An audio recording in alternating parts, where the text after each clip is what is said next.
આ રેસીપી તમે ચોક્કસથી ઘરે બનાવી જુઓ।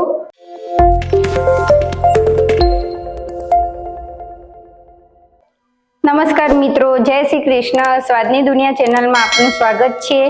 તો આજે આપણે એક એવી વાનગી જોઈશું જે દહીં અને બાફેલા બટાકાને લઈને બનાવવાની છે, જે ખાસ ભાત જોડે ખાવામાં બહુ જ ટેસ્ટી લાગે છે।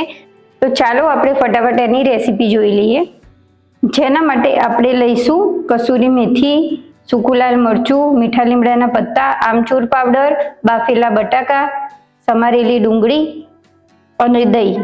તો હવે આપણે દહીં લીધું છે, તેમાં આપણે મસાલા કરીશું, જેમાં આપણે નાખીશું લાલ મરચું, સ્વાદ અનુસાર મીઠું।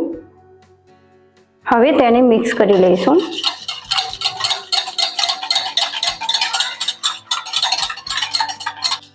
હવે આપણે સાથે નાખીશું આમચૂર પાવડર। ફરીથી એને મિક્સ કરી લઈશું। હવે તેમાં બાફેલા બટાકા પણ એડ કરી દઈશું,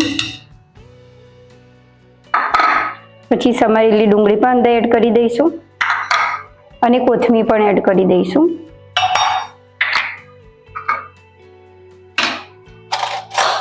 ફરીથી એને આપણે મિક્સ કરી લઈશું।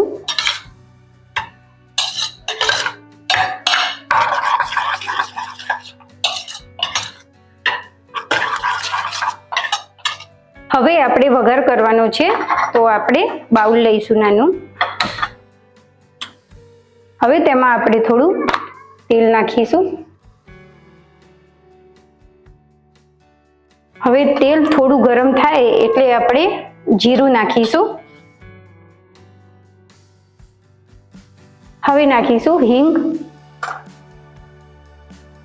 મીઠા લીમડાના પત્તા, સૂકું લાલ મરચું અને કસૂરી મેથી। હવે તેમાં આપણે નાખીશું 1 ચમચી જેટલું લાલ મરચું, અડધી ચમચી જેટલી હળદર। હવે તેને આપણે હલાવી દઈશું। હવે આપણો વઘાર તૈયાર છે, તો અંદર આપણે એડ કરી દઈશું। હવે આપણે મિક્સ કરી લઈશું સારી રીતે।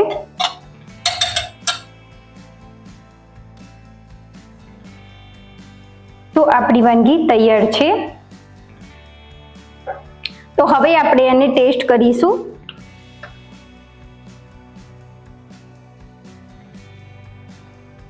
ખૂબ જ ટેસ્ટી બની છે।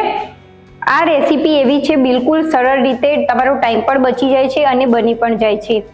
તો તમે પણ આ રેસીપી તમારા ઘરે ચોક્કસથી બનાવજો અને કમેન્ટમાં જરૂરથી લખજો કે તમને કેવી લાગી। તો જો તમને આ મારો વિડીયો ગમ્યો હોય તો વિડીયોને લાઈક કરજો અને ચેનલને સબસ્ક્રાઈબ કરજો। જય શ્રી કૃષ્ણ।